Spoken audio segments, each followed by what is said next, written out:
அடுத்தது கும்பராசி நண்பர்களுக்கு பார்க்கலாம். கும்பத்திற்கு மதியம் 2:30 வரை ராசிக்குள்ளே சந்திரன் இருக்கிறார், ராகுவுடன் இணைந்திருக்கிறார். கண்டிப்பாக ஓவர் கான்பிடன்ஸ் இல்லாமல் இருப்பது, பணியிடத்தில் ரொம்ப பொறுமையாக இன்று காலை நேரத்தில் நீங்க உங்க வேலைகளை சரியாக அக்கறையாக பார்த்து கொள்வது ஒரு பாதுகாப்பை கொடுக்கும். ஆனால் பணி வளர்ச்சியும் கண்டிப்பாக ஏற்படும். இது ஒரு நல்ல பலன். பணியில் சற்று அதிக அட்டென்ஷன் கொடுக்க வேண்டிய காலகட்டம்.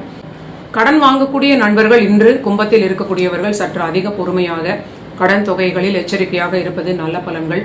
மதியம் 2:30 பிறகு வாக்குஸ்தானத்திற்கு சந்திரன் மாறுவது பேச்சினால் யாரிடமாவது நீங்க வாக்குவாதம் செய்வதற்கு அதிக தூண்டுதலை கொடுக்கலாம்.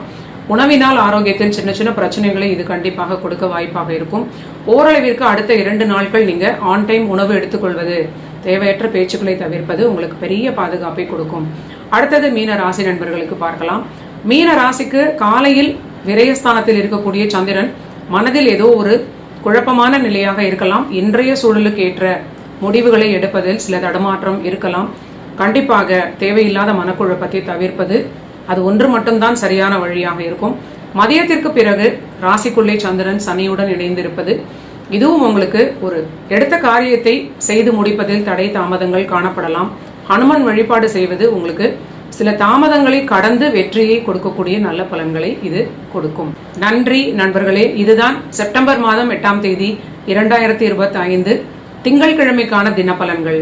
நீங்க எல்லோரும் என்னுடைய சேனலை கண்டிப்பாக சப்ஸ்கிரைப் பண்ணிட்டு தொடர்ந்து பாருங்க. மீண்டும் நாளைய பதிவில் சந்திக்கலாம்.